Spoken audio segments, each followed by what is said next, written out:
Hello my friends, collectors, and of course investors into Soviet gold and silver jewelry.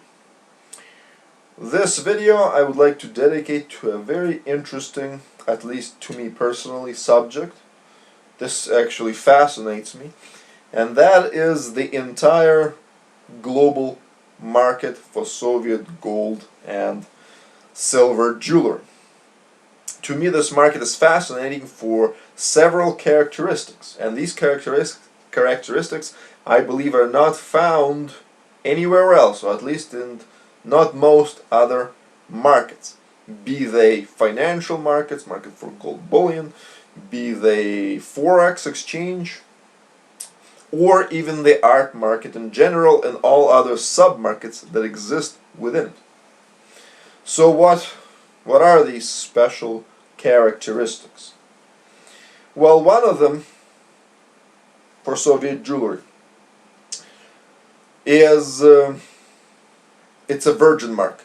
It's so new, so unexpected, I would even use the word, and to many so exciting, at least to me, but there's a whole bunch of us now, many VIP collectors and a very large following, to perceive this market as very exciting and very interesting. But the market is again very new. Again, I use the word virgin because it has no fakes on it. It has very little foul play. It's just highly unexpected the way it came to be, the way I would brag a little bit that we brought it to the world. So this new aspect of this market brings a tremendous potential for growth. And it is again, as I said, such a transparent, such a market without any corruption, without any forgeries, and without any foul play, that this all in combination, I would say again, a new market that is born and came to be. But that's only one characteristic, and we point it out quite often. However, it is by far not my favorite one. And my favorite two characteristics come from basically a development that all of you obviously heard of as soon as I say it. It is the 2008-2011 global financial crisis. That crisis, and I remember when I was developing the Soviet jewelry project, that crisis substantially changed how I and we as an organization developed. Because it is at that time I realized that this market is a real free financial market, a free trade market, where there are no two of the following. And these are the two characteristics that really appeal to me. There are no big governments.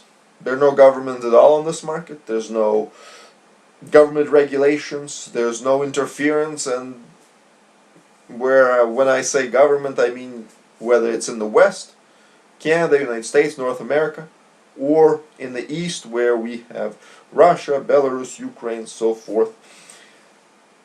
There are no interference, no manipulation, no regulation, no basically nothing when it comes to Soviet gold and silver jewelry, other than a single disclaimer or basically a few laws that prohibit its export from the Eastern European countries, not because it's Soviet or gold, or not because it's Soviet jewelry, but because primarily it is made of precious metals and it's jewelry, and all jewelry fall under that category. But other than that, there is no government even attention onto this market, which makes it very effective, very clean, very, I would say, robust, and without zero bureaucracy, as we know governments can bring and quite often do to any market they try to intervene in.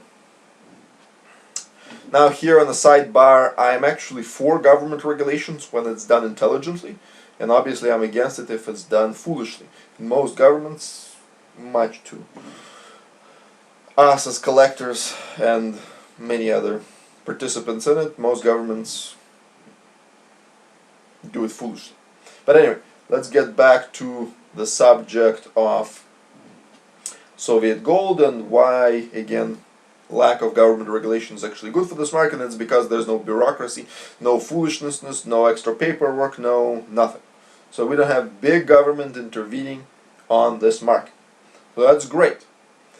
But what amplifies it is the fact that there's no big private entities that are corrupting, that are manipulating, and they're using this market for their own advantage, which the art market in general is very known for.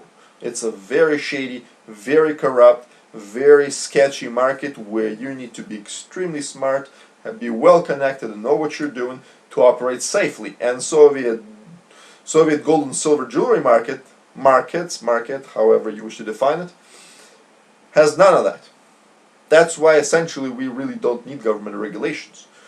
The art market in general is in a desperate need of regulating. But specifically of this sub-market called the Soviet jewelry market, it does not need either, actually, and it does not have either. There are, again, and this is an awesome, even better than not having the government, is not having these big, small, or, well, they're never small, they're always big. They're always wealthy, secretive, private entities, organizations, collectors and so forth who just wish to abuse the market for their own benefit do that at the expense of the little guy and the little participant. And the Soviet jewelry is not one of those markets, and it's not likely to be one. So this is what's so amazing. And you ask why? Why is Soviet jewelry not going to be exploited anytime soon by any big private art market player, organization, or entity, or what have you? And that is because there is no monopoly in this market. You see, from the development of Soviet jewelry in the epoch of the USSR, it was perfectly spread within the population. So all Soviet jewelry, all over the world, is fairly evenly distributed.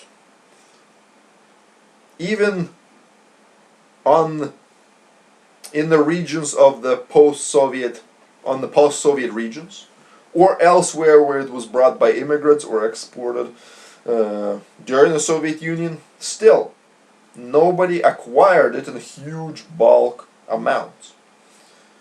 And because of that, there is no monopolizing players in this market. There is no entity that has acquired thousands of these unique collectibles, well, except for us, but I will touch on that subject actually a little bit later. But again, there is no entity that has acquired thousands upon thousands of it. Of course, well, to be honest, because I want to have an honest conversation in this video, there are collectors that do have very large collections, 1,000 and above. There are. Very few of them at the moment. They are increasing. We're working with them. But even with this said, there are no collectors, no groups that are united and are operating on this market with the sole purpose of manipulating for own benefit. For example, De Beers diamonds, the diamond market in general. Of course, if you don't know, I can enlighten you that De Beers controls pretty much close to 90% of the global market, and should they wish to, let's say, lower the value and increase the amount of sales of diamonds within the jewelry or in any other way, they simply drop a tremendous amount of the precious stones onto the market, and the prices fall naturally. And of course, if they wish to raise the prices, they withhold. And that is, they are capable of doing that for very simple reasons, because they control pretty much majority of all diamond mines.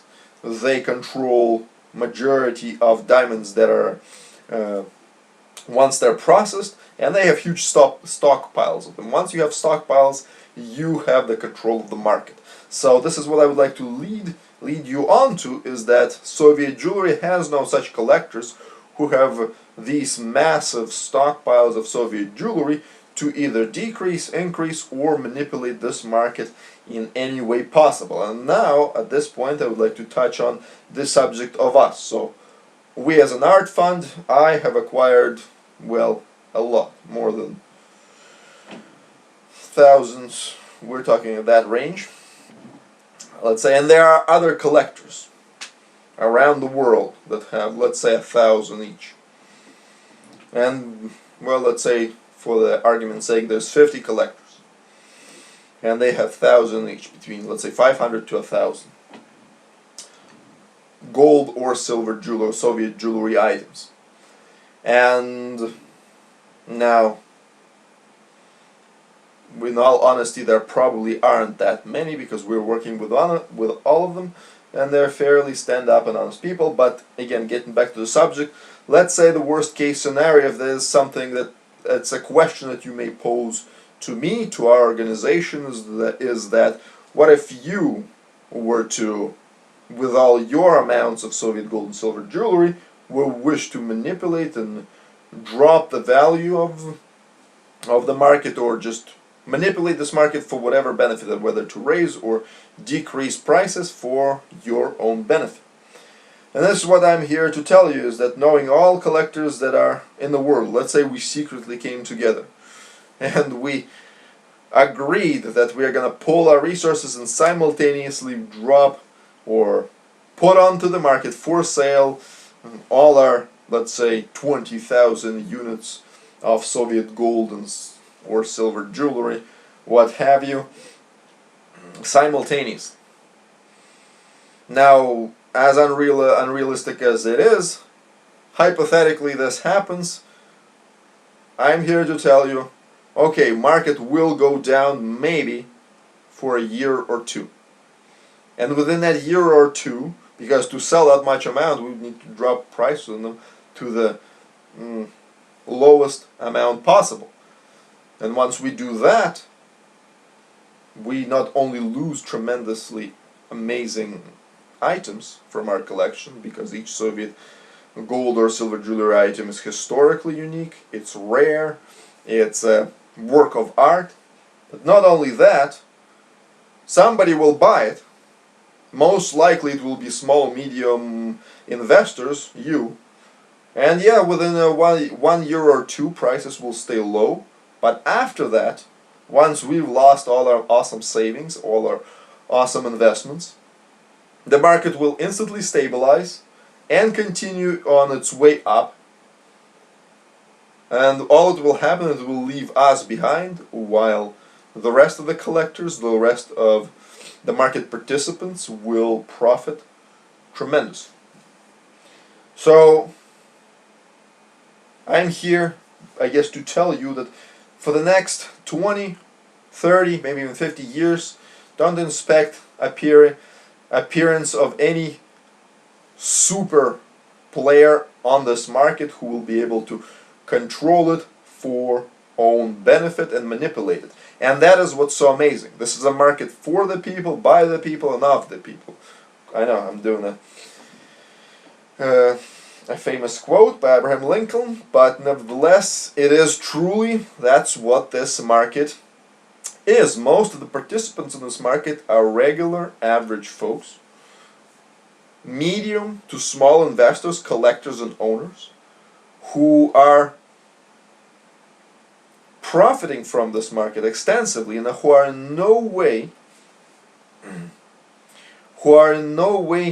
either interested in manipulation or are susceptible to it.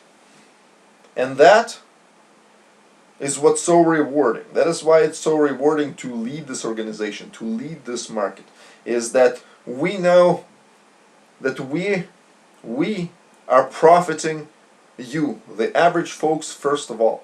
We are profiting that person who only has 1 or 2 rings. We are profiting those owners who inherited their items and that are benefiting as we increase the capital of their assets through our marketing, through our books, through our reports, through these videos that I'm making, through all our efforts. We are benefiting the average folks, while the rich folks, the rest of us, we will survive. Soviet jewelry market can disappear tomorrow. With a magic wave of a wand, all Soviet jewelry can vanish and vaporize, and the rich folks will be fine. But it is the average folks who are listening to, the average people, the average investor who can only afford, let's say, between 2 to 10 items. You're the ones who will profit from this market, who does profit right now from this market, and who will obviously lose should this market disappear. So again, this is why it is so rewarding. Now, another important aspect, and again, something I want to talk about, is something people say to us: since you're the leader of this market, your organization is developing it, then it stands to reason you still have that power to somehow direct it for own benefit. And to answer this, I would like to just point out a simple reality. And this reality or event that may happen is the last and my most favorite characteristics of the entire Soviet gold and jewelry market. Soviet gold and silver jewelry market. And that is, this market will experience, hasn't done so yet, a tremendous boom, a price boom, a PR boom. This market will go into exponential growth, and all Soviet gold, silver jewelry items are on the way there. This market is moving into that direction. Because it's so new, because there's no forgeries yet, because there are so many collectors, because the media is being attracted to this market, and more reports and news and so forth are covering Soviet gold and silver. Eventually there will be a point where the market will explode and everybody will find out about it, everybody will get interested in it, and it will be just a very tremendous surge of both collectors, investors, and interest into this market. Now this hasn't happened, and I'm saying that with all the background of successful stories, reports, everything that already has happened, and all the growth, price growth that we saw on eBay, on all international trading platforms, whether online or physically in auction houses from all over the world, be it in the United States or in Russia. We're seeing it unanimously. More and more sales are happening, and more record prices are being achieved than ever anybody thought possible. So this is happening. With all of this said, I'm telling you, we haven't hit it. The market boom did not happen yet, and that's what's amazing. So right now you can get into this market, hold on to this jewelry, and have near certain expectation that your items, and again, I don't know when this boom will happen, but your items will experience tremendous growth. My items, our items, our organization will experience this awesome price growth as more and more PR, as more and more investment collectors are attracted to this market, and it goes viral, as I would call it. And this market is again prone and susceptible and has this potential. So in light of this statement, I would like to bring you a little bit back and prove to you that I'm not, or our organization, although leading, yes, we have achieved the first books, the first publications, the first articles, we launched the market, yes, we did all that. We have a lot of accomplishments and effort, and basically the Soviet jewelry market is associated with us, that's true. We are not controlling it, and nor do we have control, nor do I or we want that control. Again, I'm still haven't made my point, but I would like to just expand on this important aspect of control. And that is, again, like I said, I don't want it, we're not looking for it. What we do want is to simply to nudge and guide this market to the best potential that it can be for you as the average investors. We want each and every Soviet silver and gold jewelry to be as profitable and as prosperous to you, and we want to make that market as transparent as possible, and we're doing that by pointing out negative trends, pointing out bad players, and basically safeguarding this market. But that is as much as we're doing from safety, and we are doing a lot of marketing.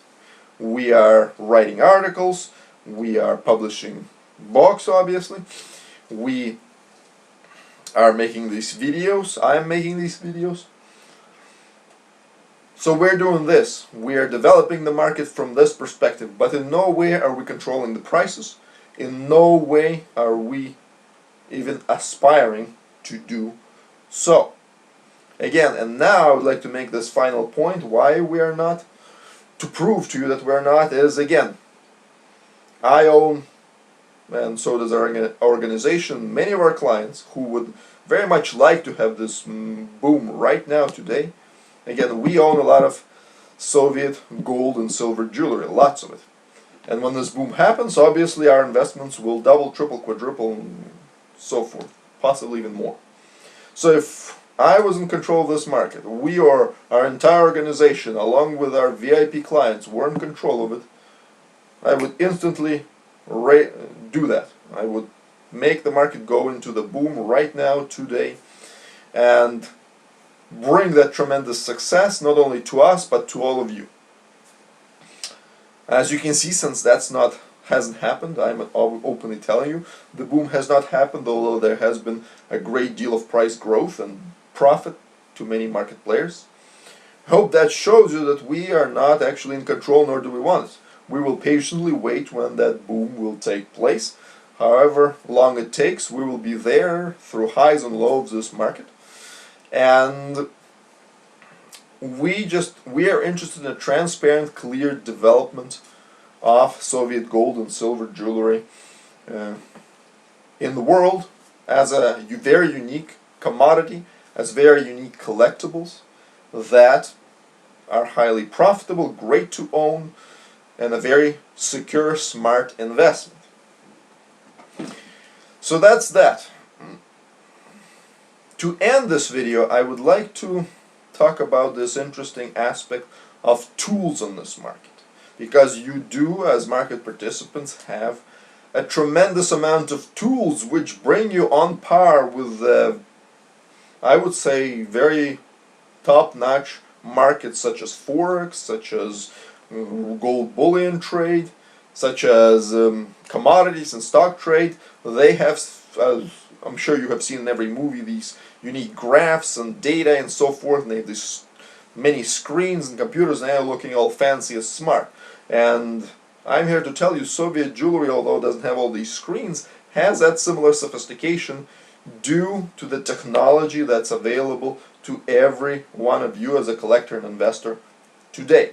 Now, what I'm talking about? Well, let's have a look.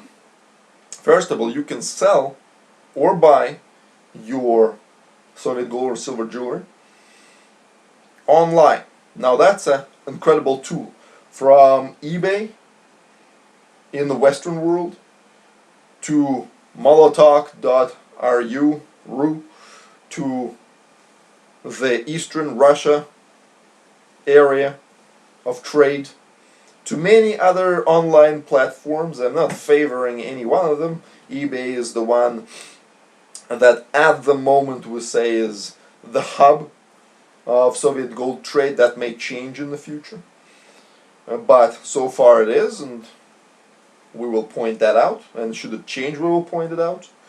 But again, this ability to buy, sell, trade online is incredible, and it's a tool that is available to you. And on these trading platforms, you are guaranteed fairly close to reality that both buyer and seller are acting in good faith, more often than less. That nobody's forcing them, nobody's manipulating them to raise or lower their prices, and the sheer amount of items that there are, you are guaranteed a very transparent, clean marketplace with very low fees that you have to pay for that transaction. And there are many places all over the world that require no fees. So this is an incredible tool that many people don't realize. Online trading platforms are fantastic to trade your Soviet gold and silver jewelry. And then we realized that, well, trade is only one thing, but now at your fingertips, within the grasp of your hands, you have the capability to market it. And the marketing aspect is given to you by the social media, by the website, easy website creators, blogs, again, Facebook, Twitters, Google Pluses, Instagrams, and so forth.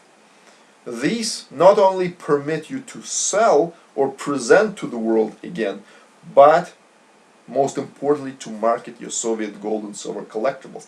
And this is a tremendous thing to realize, because you can not only market your entire collection or yourself as a collector, you can market each and every individual item within the collection. This is incredible, because as the Soviet jewelry market moves in to the sphere of being a very well-respected market, and this is where it's going. It's now the hottest thing in the entire art world, but it's moving in a direction where these items are becoming more and more expensive. Documents will play a tremendous role. Publications about, again, not just you or your collection, but about every single item plays a role. Just the fact that an item was exhibited somewhere, shown somewhere, displayed somewhere, even online, plays a role onto their value. Because eventually there will be a point where Soviet, let's say, gold ring, and the only thing we know that is Soviet, will face an identical Soviet ring that has hallmarks identified, that has provenance made, has publications, and that has a certain amount of PR, and has all the certificates and so forth. You can actually look on our website. We offer several of them, but aside from marketing ourselves, that will have all of these characteristics printed out on paper and have an incredible portfolio being available for sale along with it, or attached to it as it's being presented for sale. And the buyer will choose, hey, I have this unidentified Soviet ring, and an identical with an incredible portfolio with publications about it, and so forth. And this is the reality where the market is going, and you can expect to see that. And right now, all these platforms such as social media, blogs, website creators allow you to do just that, to market every single item within your collection. And few have realized it. I'm telling you like a little secret into the future where this market is going. I hope most of you will listen to this. So, with all of this said, we have an incredible new market, very few fakes on it, very virgin, very robust, very quickly to develop, with the potential for a boom, massive price growth, and with all these unique tools that you can use to, again, not only sell but to market your Soviet gold and silver jewelry collectibles, and, well, market the market and in general. So this is what I wanted to convey to you in this video. Hope you find it enjoyable, and stay tuned for more. Take care.